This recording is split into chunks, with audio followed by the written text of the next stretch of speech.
Bonjour, chers amis des étoiles. Quelles sont les énergies de cette pleine lune du 15 décembre 2024?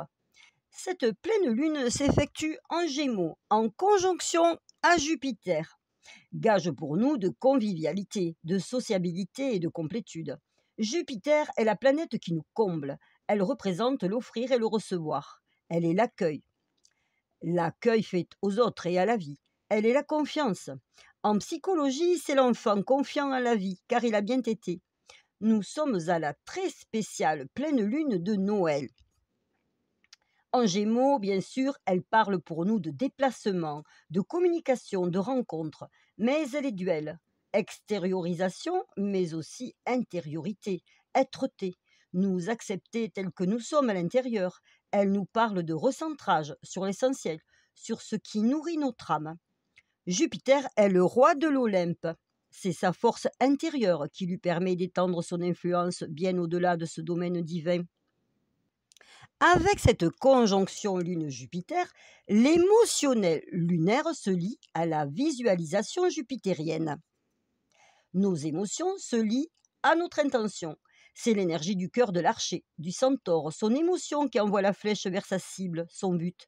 Nous sommes créateurs. L'intention reliée au cœur nous permet de manifester nos désirs. Ainsi, la tradition astrologique parle de chance lorsque cette conjonction Lune-Jupiter se produit.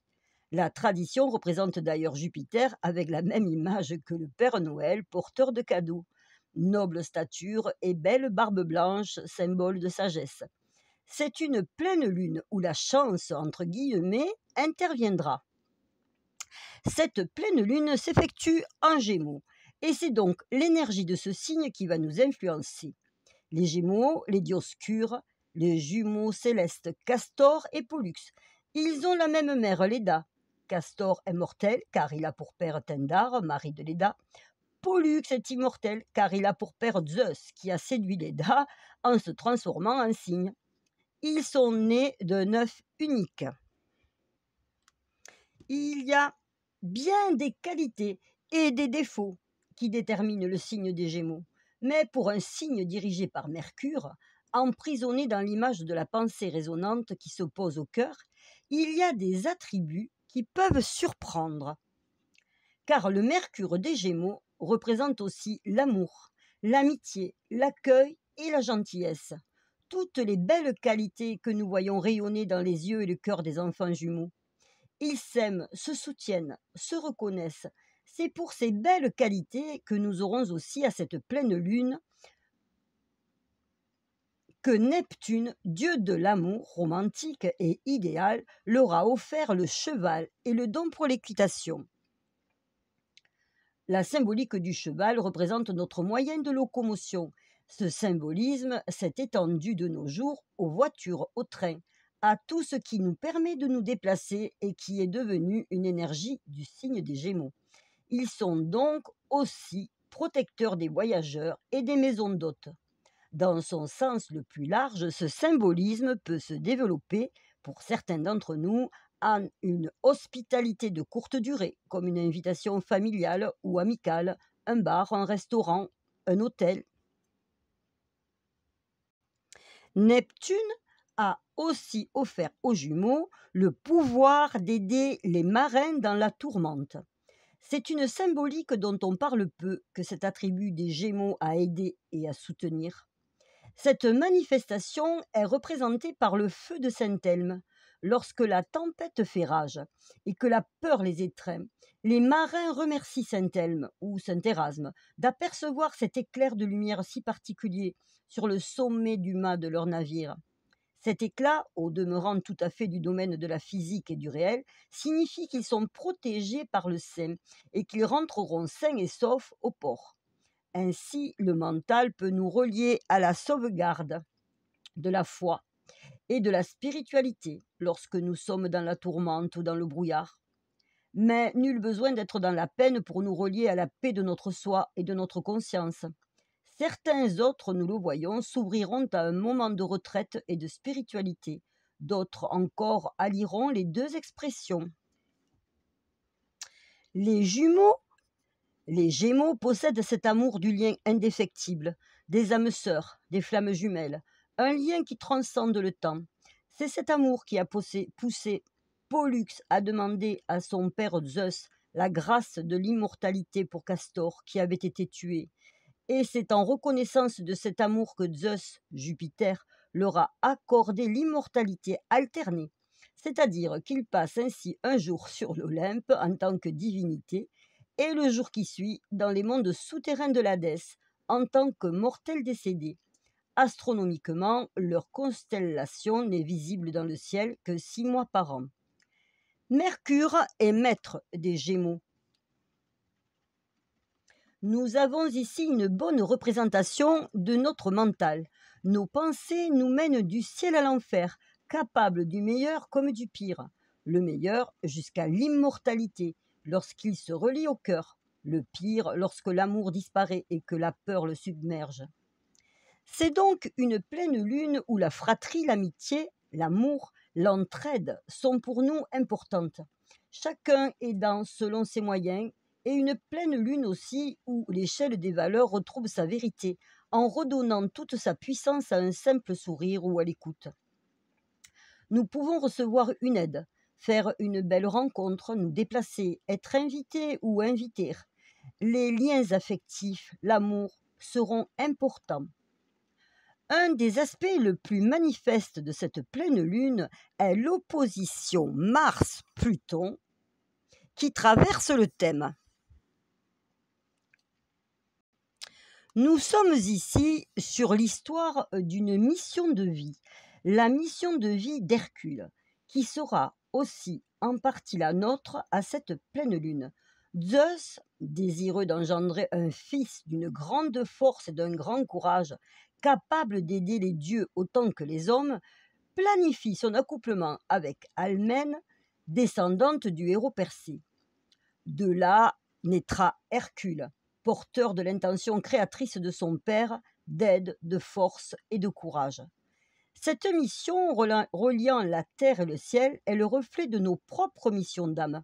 Et chacun d'entre nous étant créateur et reflet de son monde, de notre monde, je n'introduirai pas, si je le peux, les notions de combat et de conflit, bien qu'elles soient courantes dans les récits de la mythologie. Mais je parlerai d'évolution et de réalisation. Hercule va être confronté à bien des vicissitudes, dont les 12 travaux, et il y en a eu bien d'autres. Hercule, c'est un peu nous et notre vie terrestre. La phrase clé à cette pleine lune sera donc « Je relève des défis, j'exprime ma force, ma puissance, je suis dans le cœur, j'aide les autres, je me réalise. » Pourquoi ? Parce que nous sommes sur l'énergie du second des 12 travaux d'Hercule, transcender l'hydre, lui redonner sa lumière initiale. Ce qu'Hercule a réussi, car elle devient une constellation immortelle qui éclaire le ciel des hommes, alors qu'elle ravageait pays, gens et troupeaux. Comme les autres travaux, c'est un énorme défi. Les premiers degrés du Lion où transite Mars sont sous l'influence de la constellation de l'Hydre, la fameuse Hydre à 9 têtes ou serpent d'eau, vaincu par Hercule. 9 têtes, 8 mortels qu'il faut éradiquer, et l'immortel, symbole de l'âme. La tête immortelle est la plus brillante et est associée à l'étoile fixe Alphar, le cœur du serpent, ou l'épine dorsale du serpent. La solitaire, celle qui lit dans le cœur des hommes, qui a la connaissance de la nature humaine, de son psychisme, de son fonctionnement, de ses réactions, et qui se sait, qui se sent unique. Avec le cœur du serpent, ce secteur nous parle du cœur physique et de sentiments amoureux aussi. Avec l'épine dorsale, notre dos est concerné. Il y a ici une capacité à se couper de ses propres émotions, de façon à pouvoir lire les émotions de l'autre. Ce début lion où se situe Mars est particulier, car en rapport avec l'ondulation du serpent, de l'eau, les ondes, bien sûr tout le matériel utilisant les ondes, comme l'électrocardiogramme, encéphalogramme, mais aussi les états d'hypnose, les états modifiés de conscience, pouvant aller de la diplomatie à la manipulation. Ici, nous trouvons aussi l'amour de la musique et un côté artistique. Également, l'amour de la navigation, sur l'eau ou sur le net. Ce qui caractérise l'hydre parmi tous les attributs du serpent est sa régénération. Chaque fois qu'Hercule coupe une de ses têtes, il en pousse deux à la place. À chaque blessure infligée, d'autres têtes naissent. Ici, nous trouvons notre premier défi de cette pleine lune, qui est celui de sortir du combat, de la lutte, qui n'amène que plus de problématiques encore. À chaque fois que nous croyons éradiquer un problème par le combat, le contrôle, en luttant contre lui, il se multiplie et ressort à un autre endroit. Notre héros a vaincu l'hydre, car à chaque fois qu'il coupait une tête, Iolaos, son compagnon et amant, son héromène, brûlait les bourgeons de tête renaissants et cautérisait la plaie avec un tison enflammé. Seul moyen pour qu'elle ne repousse pas le feu, la lumière, la conscience, seul moyen pour vaincre. Ainsi, la régénération inscrite dans ces premiers degrés du lion se positive, devient mue du serpent, résilience, nouveau départ, avenir différent. Le second défi est celui de sortir de la vengeance, de la rancune. Pardonner, se pardonner, abandonner les rancunes parce que l'hydre a été élevé, nourri de la vengeance des rats, femme de Zeus, dans le but de détruire Hercule, fils de sa rivale. Le troisième défi est celui de sortir du contrôle provoqué par les peurs de l'insécurité et dans ce lâcher-prise, avancer vers nos buts, nous réaliser.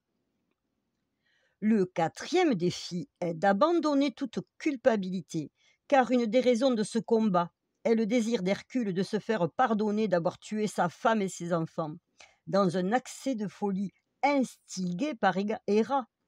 Nous voyons ici que la culpabilité individuelle, hors contexte, n'a pas de sens.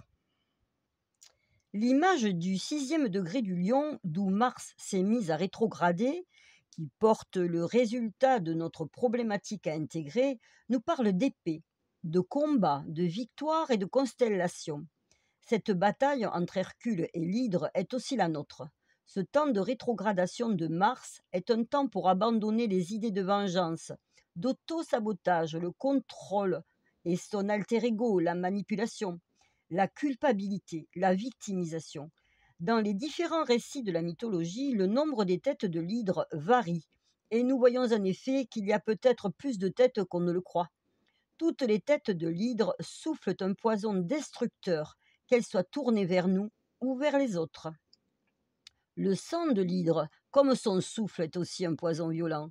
Mais comme tout mal sur cette terre, c'est ce même poison qui un jour mènera Hercule au ciel, raconte l'inconscient collectif de la mythologie. Toutes nos épreuves ont une finalité de lumière. Hercule représente notre force, notre énergie vitale, attaquée par ces poisons. Ici, avec l'hydre et par association avec les éléments symboliques du corps et les souffrances émotionnelles, nous trouvons l'importance du cœur, du dos, des épidémies, de tout ce qui est système et réseau hydrique du corps, allant du système cardiovasculaire au système lymphatique ou encore aux réseaux nerveux, neuronaux. Bien sûr, qui parle de réseaux sociaux, amicaux. Familiaux aussi, car Mars rétrograde jusqu'au 17e degré du Cancer, signe de la famille. À cette pleine lune, en abandonnant ces poisons de l'âme, nous améliorons notre santé, nos relations amoureuses, notre plan financier, qui va de pair avec notre énergie. Toute notre vie s'en trouve meilleure. Mars lâchera le point de départ de la rétrogradation le 2 mai 2025. Nous avons donc plusieurs mois pour couper les têtes de notre hydre personnel. Mais à cette pleine lune, cette influence sera prédominante et les prises de conscience seront importantes. Pluton en Verseau est le maître d'œuvre de ces défis. par son opposition à Mars.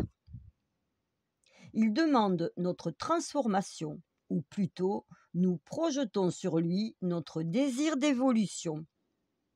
Quel que soit le domaine d'influence pour chacun d'entre nous, c'est un challenge que nous allons relever et gagner. En cette pleine lune de Noël, nous pouvons nous appuyer sur les valeurs d'amour et de renouveau de la nativité pour relever nos défis. D'autant que nous sommes soutenus par un magnifique trigone, grand trigone, reliant Mars au stellium Saturne-Neptune-Nœud Nord, qui représente notre but de vie, et Mercure. Mercure qui redevient direct le jour de la pleine lune et qui nous parle d'amour et d'invitation. C'est un magnifique grand trigone où les planètes vont s'allier pour de belles rencontres et des invitations inspirantes. Eh bien, justement, à cette pleine lune, comment aimerons-nous? Vénus est conjointe à Pluton et opposée à Mars. Elle fait partie de ce complexe énergétique que nous venons d'étudier. Elle est concernée par nos défis. En Verseau, elle se dessine sur un fond de liberté, teinté d'amitié, de projets d'avenir. Mais elle peut avoir un côté caché avec Pluton, ou avoir par moments des accès passionnels et de jalousie. L'opposition à Mars est l'aspect type de l'attirance sexuelle, surtout lorsque Pluton s'en mêle. Évidemment, nous ne serons pas tous concernés par ces chaudes énergies, mais Vénus sera un moteur de transformation pour nous tous. Notre pleine lune est en secteur 5, dans la maison des amours, des enfants, du jeu et de la créativité. Ici, bien sûr, nous parlerons du plan affectif et nous voyons qu'il est le thème principal de la pleine lune. Il y a une notion d'idéal avec Vénus sur le 9e degré du Verseau. Nous projetons notre idéal sur une autre personne. Une projection de ce genre peut provoquer une rencontre amoureuse si nous sommes prêts. Le caractère de notre Vénus peut être dominateur, très intense, un brin agressif, très impétueux. Vénus cherche à nous convertir à ses idées, à nous faire entrer dans son monde. Neptune, l'amour romantique, fusionnel, au carré de cette pleine lune, donc qui en est un des moteurs, est dans le secteur 2, celui des besoins et de ce qui nous est offert. Il va nous pousser à vivre de beaux moments, de belles rencontres. Avec Neptune, évidemment, si nous ne sommes pas encore prêts à vivre une relation amoureuse au quotidien, les prémices de la relation future sont l'imaginaire et le rêve. Par l'imagination, le rêve, nous préparons nos vibrations, nos fréquences à la matérialisation de ce que nous visualisons. Saturne va vers la conjonction à Neptune et le pousse à matérialiser, à s'incarner. C'est un nœud nord. Il y a donc des attitudes à transformer et des peurs à lâcher, mais nous allons vers de la solidité. Vénus est trigone à Jupiter. Ce que nous projetons est bien en accord avec qui nous sommes et peut porter de beaux fruits et donner une relation sur du long terme. Castor et Pollux se situent en Cancer, la famille, et sur la maison 7, maison des conjoints, des rencontres. Puisque nous sommes sur le plan amoureux, les jumeaux nous parlent ici de relations ou de rencontres regroupant une même famille d'âmes. La balance australe, ou Zuben LG Nubie, domine le ciel. Elle va de pair avec Zuben El Shemali, son étoile sœur, l'une repoussant l'autre à la manière des deux plateaux de la balance. La balance australe indique pour nous la révision d'un jugement qui n'a pas été équitable. Elle peut également représenter une compensation d'une certaine situation. Par exemple, sur le plan financier, vous avez eu un dégât des eaux et l'assurance vous rembourse. Cette situation peut être aussi émotionnelle ou affective. Une conversation a mal tourné. Avec cette étoile, c'est un bon moment pour revenir en arrière, pour réparer. Poséidon, conjoint à l'étoile, il rajoute... Excusez-moi, j'ai eu un petit incident technique. Donc, je reprends Poséidon, conjoint à l'étoile, la balance australe, il rajoute une notion d'un petit plus de générosité gratuite. L'image de son degré étant une femme donnant l'aumône à un pauvre. Ici, il n'y a aucune notion de pitié, ni de dévalorisation. Au contraire, il est question d'un supplément de magnanimité, de bienfaisance. Cette étoile fixe représente aussi une porte décorée, car elle est sous l'influence du manoir lunaire hindou Vikaka. Symboliquement, cette porte nous parle d'accueillir, d'être accueilli, mais nous parle aussi très concrètement d'une porte. C'est le moment de fabriquer une belle couronne de Noël et de l'accrocher à notre porte d'entrée. Cette pleine lune se situe dans les énergies du solstice d'hiver. Solstice signifie arrêt du soleil. Heureusement, il ne s'arrête pas. C'est le moment où le mouvement apparent du soleil sur la sphère céleste semble s'arrêter et changer de direction. La nuit, qui progressait chaque jour davantage, va laisser place à la lumière. Le solstice marque à la fois la nuit la plus longue de l'année et le moment où les jours commencent à s'allonger. En Irlande, 3200 ans avant notre ère, la tradition contait que le roi Chêne gagnait enfin la bataille de la lumière sur le roi Hou, qui dominait sous l'emprise de l'ombre. C'est pour cela qu'encore de nos jours, la première nouvelle lune de décembre et notre pleine lune de solstice sont nommées nouvelle lune et pleine lune du chêne. Le chêne est sa bûche qui crépite dans la cheminée et dont la flamme nous réchauffe et nous éclaire, en sont les représentations. Le solstice, repris avec la fête de Noël, est la victoire de la lumière sur l'ombre. La fameuse bûche qui nous régale le soir de Noël en est un autre symbole. Les Celtes ont plus tard repris cette tradition avec la fête de Yule. Plus tard encore, l'empereur Constantin, pour supplanter les traditions païennes, a placé la fête de la naissance de Jésus à cette période. Jésus qui en réalité est né le 21 août de l'an -7, à midi. C'est pour nous énergétiquement une période de renaissance, une période de résilience, où nous sommes poussés à innover en laissant le passé brûler avec la bûche de chêne dans la cheminée, même si nous n'avons pas de cheminée, ce qui signifie qu'à cette pleine lune, des événements tout neufs, impliquant un avenir tout neuf aussi, se préparent dans les domaines qui nous tiennent à cœur.